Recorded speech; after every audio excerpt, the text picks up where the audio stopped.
赤毛のアン。英語で読もう。第15章。Anne of Green Gables. Chapter 15. A Tempest in the School Teapot. What a splendid day, said Anne, drawing a long breath. Isn't it good just to be alive on a day like this? I pity the people who aren't born yet for missing it. They may have good days, of course, but they can never have this one. And it's splendider still to have such a lovely way to go to school by, isn't it? It's a lot nicer than going round by the road, that is so dusty and hot, said Diana practically, peeping into her dinner basket and mentally calculating if the 3 juicy, toothsome, raspberry tarts reposing there were divided among 10 girls, how many bites each girl would have. The little girls of Avonlea School always pooled their lunches, and to eat 3 raspberry tarts all alone or even to share them only with one's best chum would have forever and ever branded as awful mean the girl who did it. And yet, when the tarts were divided among 10 girls, you just got enough to tantalize you. The way Anne and Diana went to school was a pretty one. Anne thought those walks to and from school with Diana couldn't be improved upon even by imagination. Going around by the main road would have been so unromantic. But to go by Lover's Lane and Willowmere and Violet Vale and the Birch Path was romantic, if ever anything was.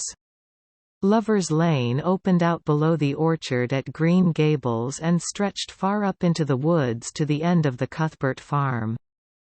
It was the way by which the cows were taken to the back pasture and the wood hauled home in winter.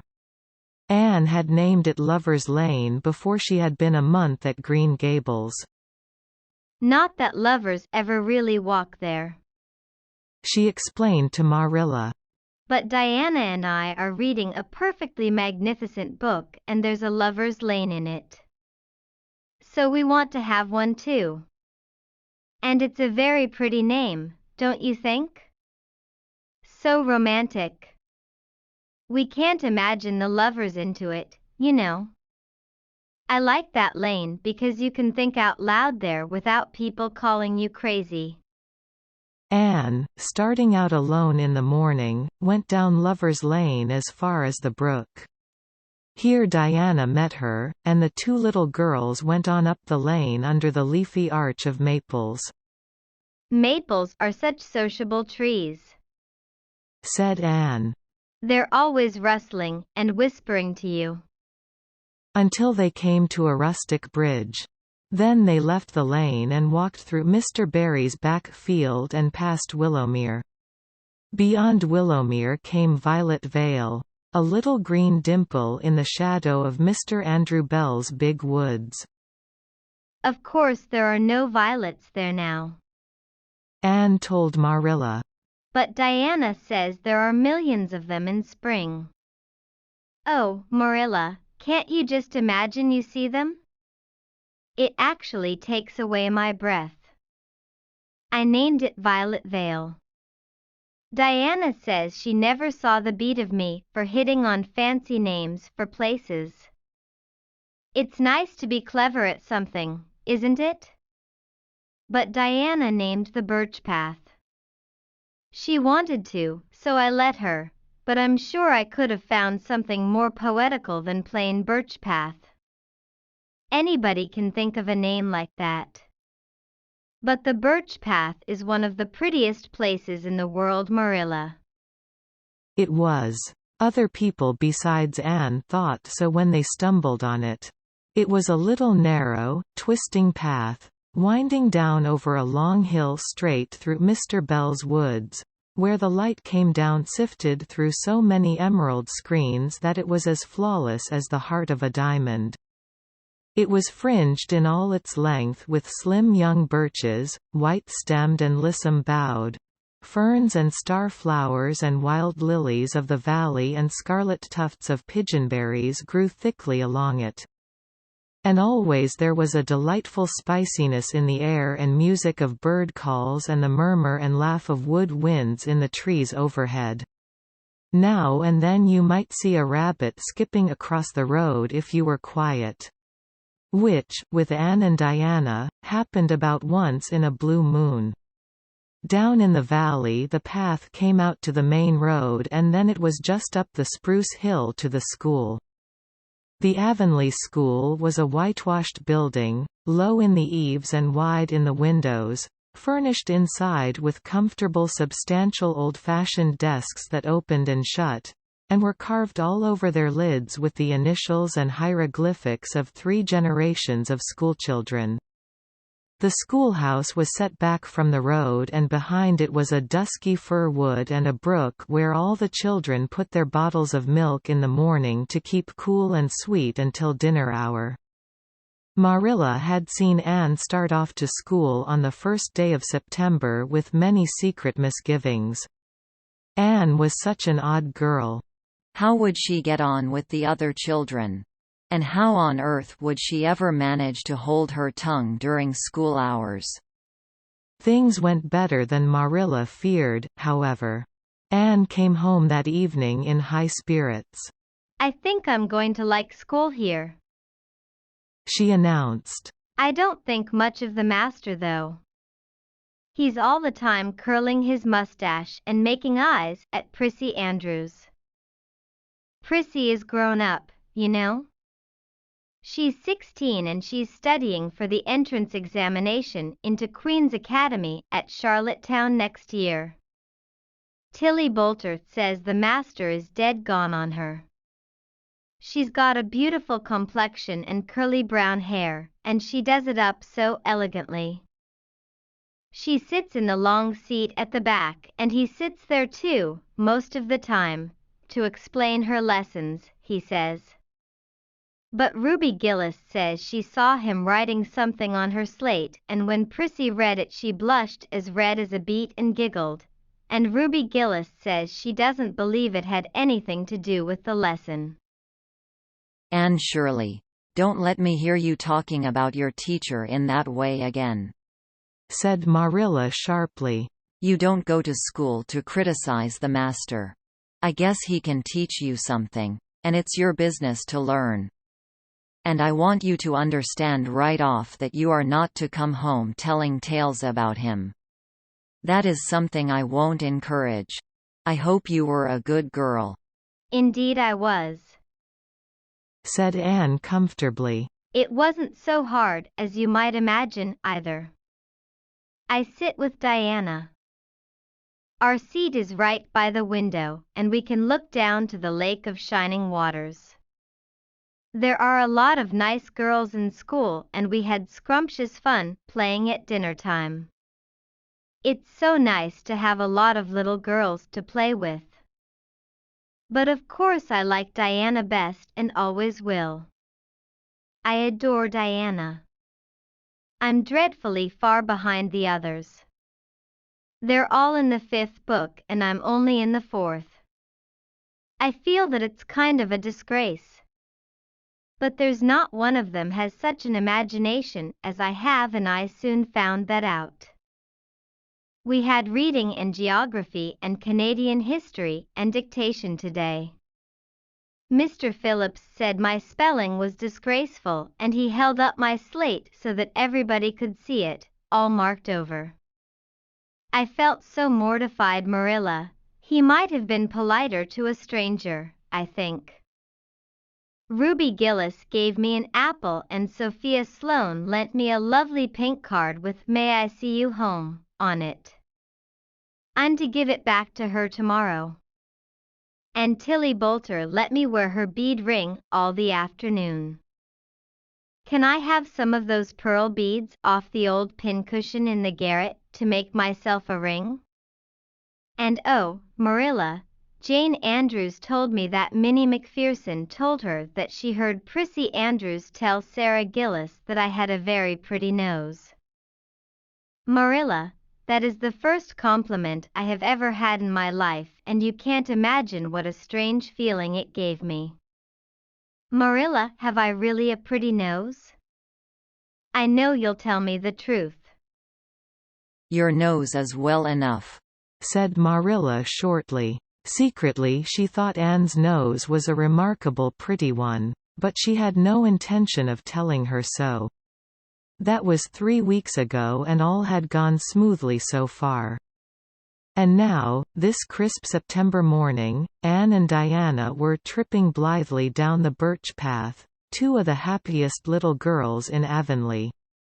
I guess Gilbert Blythe will be in school today, said Diana. He's been visiting his cousins over in New Brunswick all summer and he only came home Saturday night. He's awfully handsome, Anne. And he teases the girls something terrible. He just torments our lives out. Diana's voice indicated that she rather liked having her life tormented out than not. Gilbert Blythe? said Anne. Isn't his name that's written up on the porch wall with Julia bells and a big "Take Notice" over them? Yes, said Diana, tossing her head. but I'm sure he doesn't like Julia Bell so very much. I've heard him say he studied the multiplication table by her freckles. Oh, don't speak about freckles to me, implored Anne. It isn't delicate when I've got so many. But I do think that writing "Take Notices" up on the wall about the boys and girls is the silliest ever. I should just like to see anybody dare to write my name up with a boy's. Not, of course, she hastened to add, that anybody would. Anne sighed. She didn't want her name written up. But it was a little humiliating to know that there was no danger of it. Nonsense, said Diana, whose black eyes and glossy tresses had played such havoc with the hearts of Avonlea schoolboys that her name figured on the porch walls in 6 take notices.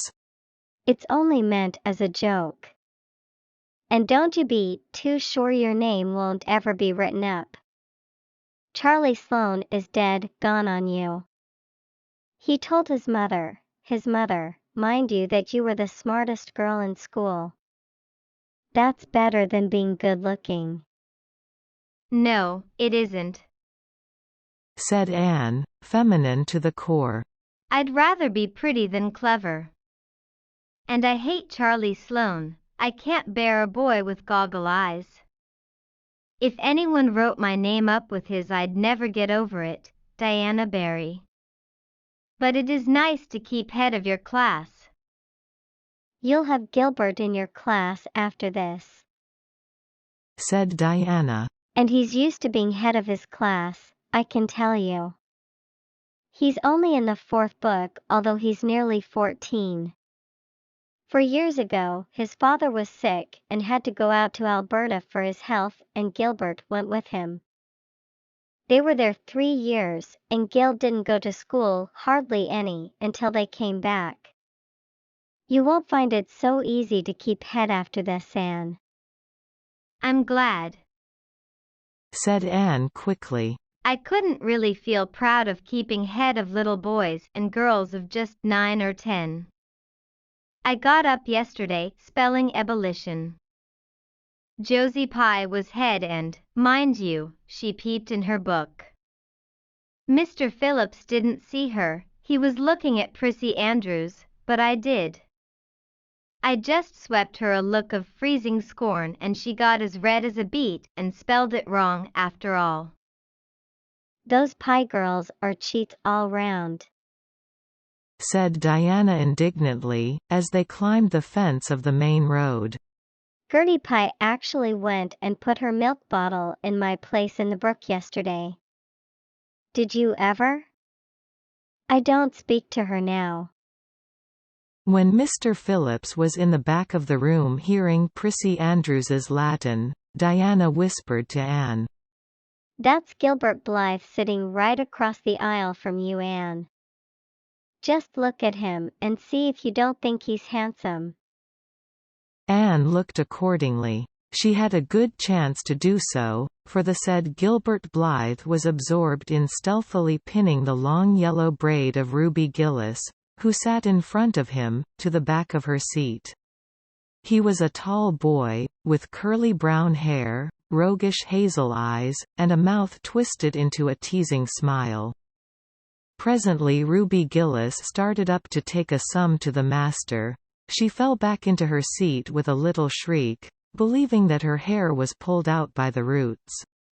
Everybody looked at her and Mr. Phillips glared so sternly that Ruby began to cry.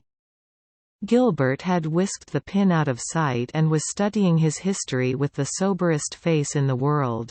But when the commotion subsided he looked at Anne and winked with inexpressible drollery. "I think your Gilbert Blythe is handsome," confided Anne to Diana. "but I think he's very bold. It isn't good manners to wink at a strange girl." But it was not until the afternoon that things really began to happen. Mr. Phillips was back in the corner explaining a problem in algebra to Prissy Andrews, and the rest of the scholars were doing pretty much as they pleased, eating green apples, whispering, drawing pictures on their slates, and driving crickets harnessed to strings, up and down aisle.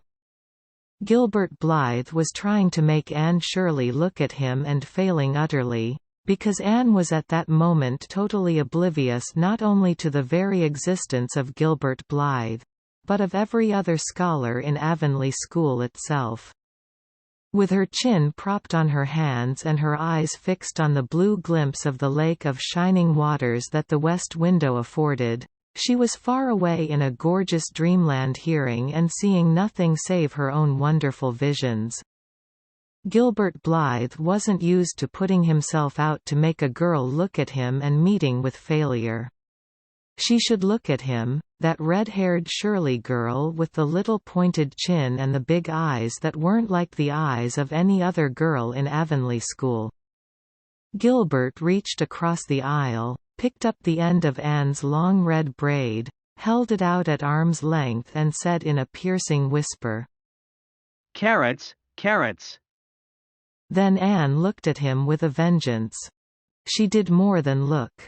She sprang to her feet, her bright fancies fallen into cureless ruin. She flashed one indignant glance at Gilbert from eyes whose angry sparkle was swiftly quenched in equally angry tears. "You mean, hateful boy!" she exclaimed passionately. "How dare you!" And then, thwack! Anne had brought her slate down on Gilbert's head and cracked it, slate not head, clear across. Avonlea School always enjoyed a scene. This was an especially enjoyable one. Everybody said, "Oh," in horrified delight.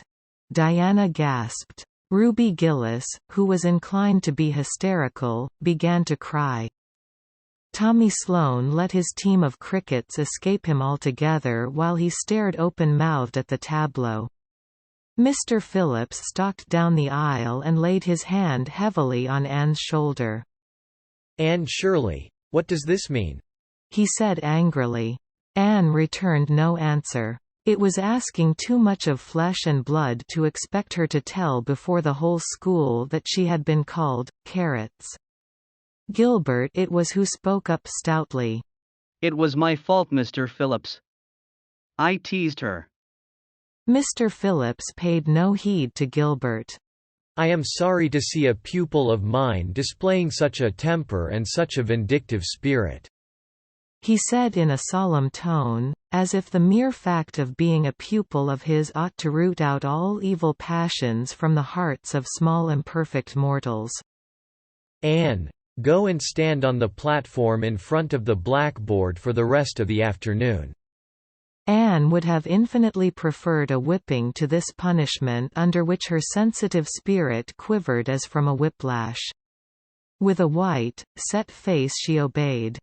Mr. Phillips took a chalk crayon and wrote on the blackboard above her head. "Anne Shirley has a very bad temper. Anne Shirley must learn to control her temper." and then read it out loud so that even the primer class, who couldn't read writing, should understand it. Anne stood there the rest of the afternoon with that legend above her. She did not cry or hang her head. Anger was still too hot in her heart for that, and it sustained her amid all her agony of humiliation. With resentful eyes and passion-red cheeks she confronted alike Diana's sympathetic gaze and Charlie Sloane's indignant nods and Josie Pye's malicious smiles. As for Gilbert Blythe, she would not even look at him. She would never look at him again. She would never speak to him. When school was dismissed, Anne marched out with her red head held high. Gilbert Blythe tried to intercept her at the porch door. "I'm awfully sorry I made fun of your hair, Anne," he whispered contritely. "Honest I am. Don't be mad for keeps now." Anne swept by disdainfully, without look or sign of hearing. "Oh, how could you, Anne?" breathed Diana as they went down the road, half reproachfully, half admiringly. Diana felt that she could never have resisted Gilbert's plea. "I shall never forgive Gilbert Blythe," said Anne firmly. "And Mr. Phillips spelled my name without an E too.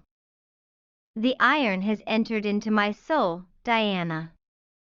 Diana hadn't the least idea what Anne meant, but she understood it was something terrible. "You mustn't mind Gilbert making fun of your hair," she said soothingly. "Why, he makes fun of all the girls. He laughs at mine because it's so black. He's called me a crow a dozen times, and I never heard him apologize for anything before either." "There's a great deal of difference between being called a crow and being called carrots," said Anne with dignity. "Gilbert Blythe has hurt my feelings excruciatingly, Diana." It is possible the matter might have blown over without more excruciation if nothing else had happened. But when things begin to happen, they are apt to keep on. Avonlea scholars often spent noon hour picking gum in Mr. Bell's spruce grove over the hill and across his big pasture field. From there they could keep an eye on Eben Wright's house, where the master boarded. When they saw Mr. Phillips emerging therefrom, they ran for the schoolhouse. But the distance being about 3 times longer than Mr. Wright's lane, they were very apt to arrive there, breathless and gasping, some 3 minutes too late. On the following day Mr. Phillips was seized with one of his spasmodic fits of reform and announced before going home to dinner, that he should expect to find all the scholars in their seats when he returned. Anyone who came in late would be punished. All the boys and some of the girls went to Mr. Bell's spruce grove as usual, fully intending to stay only long enough to pick a chew. But spruce groves are seductive and yellow nuts of gum beguiling. They picked and loitered and strayed, and as usual the first thing that recalled them to a sense of the flight of time was Jimmy Glover shouting from the top of a patriarchal old spruce, "Master's coming." The girls who were on the ground, started first and managed to reach the schoolhouse in time but without a second to spare. The boys, who had to wriggle hastily down from the trees, were later, and Anne, who had not been picking gum at all but was wandering happily in the far end of the grove, waist-deep among the bracken, singing softly to herself, with a wreath of rice lilies on her hair as if she were some wild divinity of the shadowy places, was latest of all.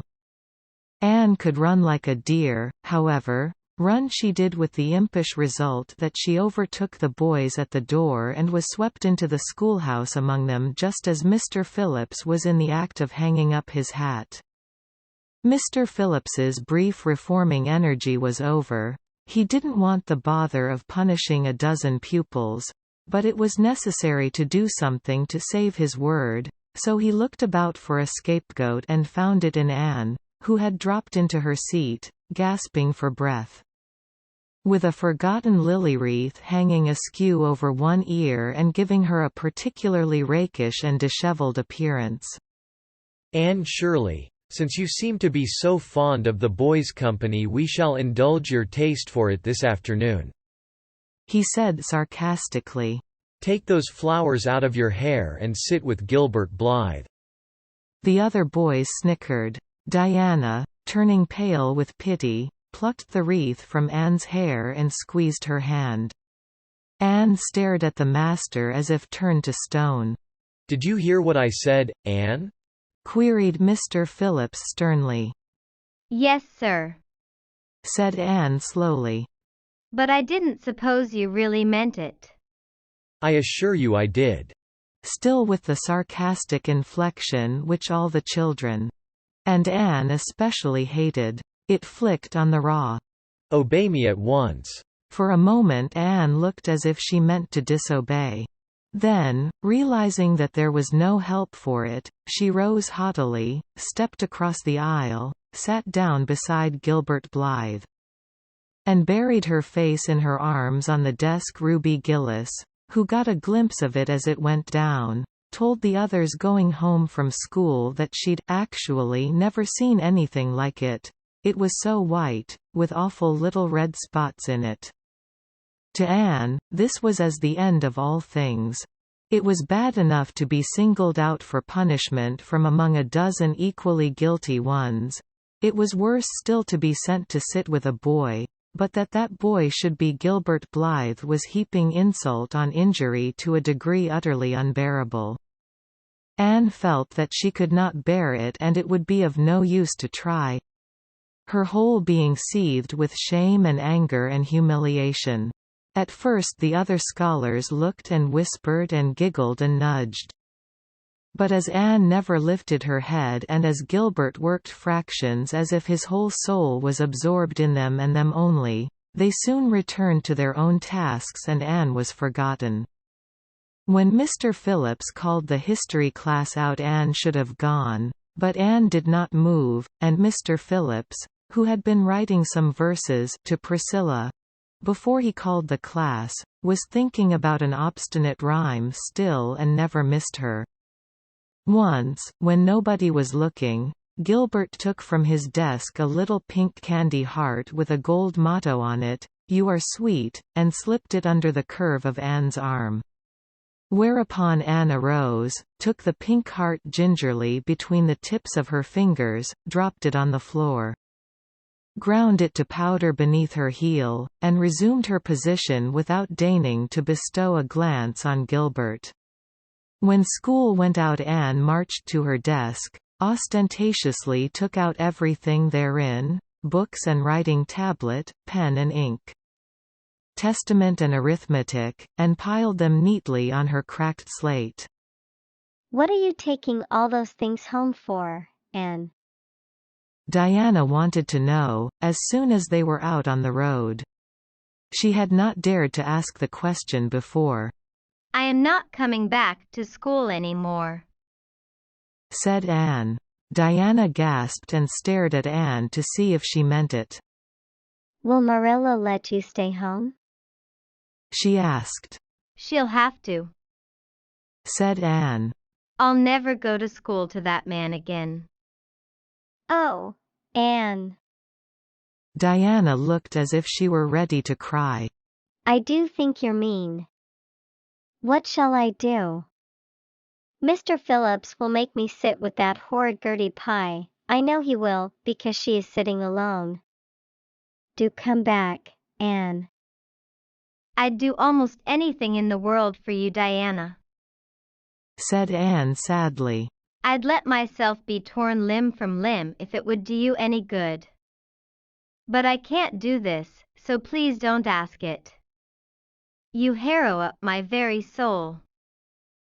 "Just think of all the fun you will miss," mourned Diana. "We are going to build the loveliest new house down by the brook, and we'll be playing ball next week, and you've never played ball, Anne. It's tremendously exciting. And we're going to learn a new song. Jane Andrews is practicing it up now, and Alice Andrews is going to bring a new Pansy book next week, and we're all going to read it out loud, chapter about Down by the Brook. And you know you are so fond of reading out loud, Anne. Nothing moved Anne in the least. Her mind was made up.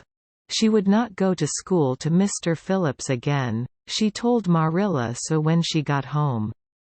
Nonsense, said Marilla. It isn't nonsense at all, said Anne, gazing at Marilla with solemn, reproachful eyes. Don't you understand, Marilla? I've been insulted. Insulted fiddlesticks. You'll go to school tomorrow as usual. Oh no. Anne shook her head gently. I'm not going back, Marilla. I'll learn my lessons at home and I'll be as good as I can be and hold my tongue all the time if it's possible at all. But I will not go back to school, I assure you.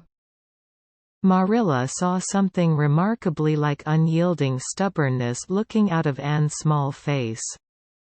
She understood that she would have trouble in overcoming it, but she resolved wisely to say nothing more just then. I'll run down and see Rachel about it this evening, she thought. There's no use reasoning with Anne now. She's too worked up and I've an idea she can be awful stubborn if she takes the notion. Far as I can make out from her story, Mr. Phillips has been carrying matters with a rather high hand. But it would never do to say so to her. I'll just talk it over with Rachel. She's sent 10 children to school and she ought to know something about it. She'll have heard the whole story too, by this time. Marilla found Mrs. Lynde knitting quilts as industriously and cheerfully as usual. I suppose you know what I've come about, she said, a little shamefacedly. Mrs. Rachel nodded. About Anne's fuss in school, I reckon, she said. Tilly Boulter was in on her way home from school and told me about it. I don't know what to do with her, said Marilla. She declares she won't go back to school. I never saw a child so worked up. I've been expecting trouble ever since she started to school. I knew things were going too smooth to last. She's so high-strung. What would you advise, Rachel?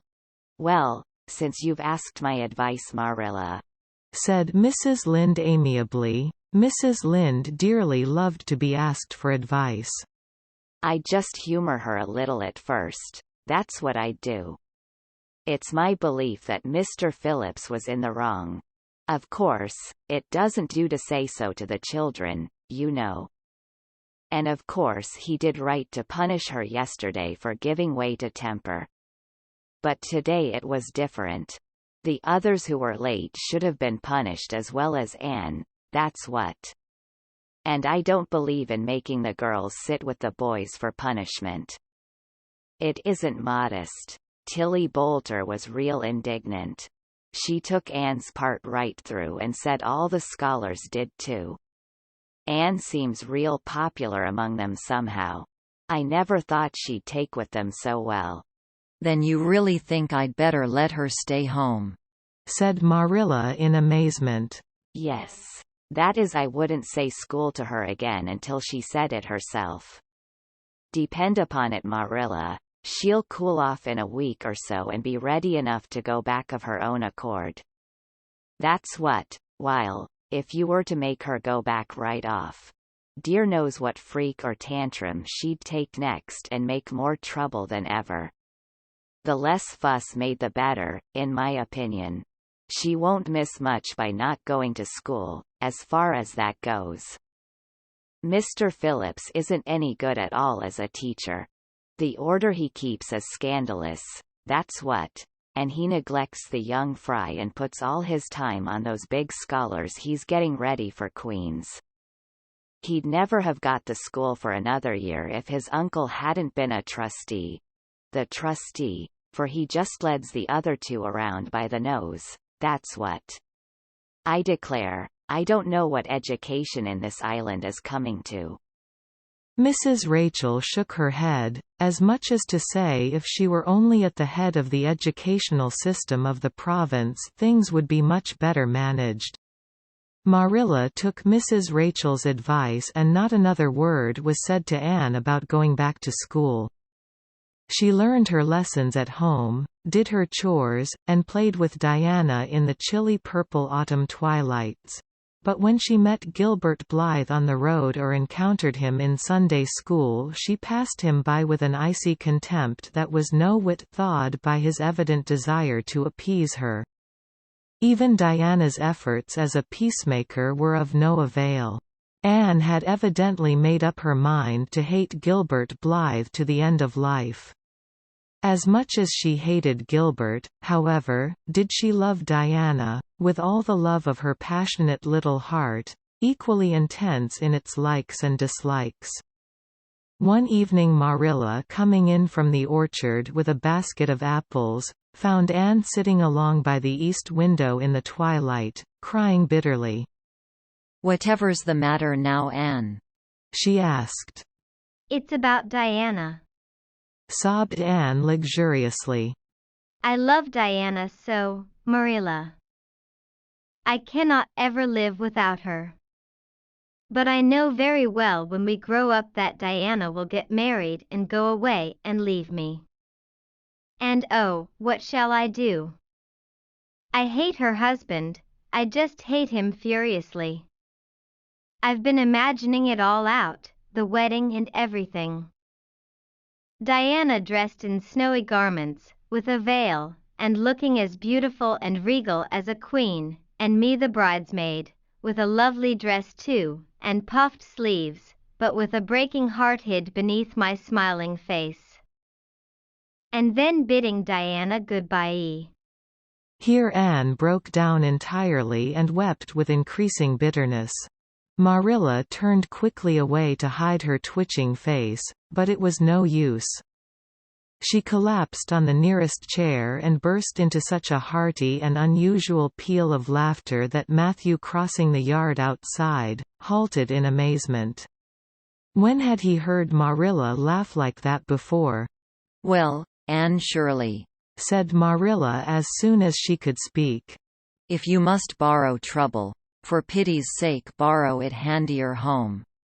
I should think you had an imagination, sure enough." End of chapter 15.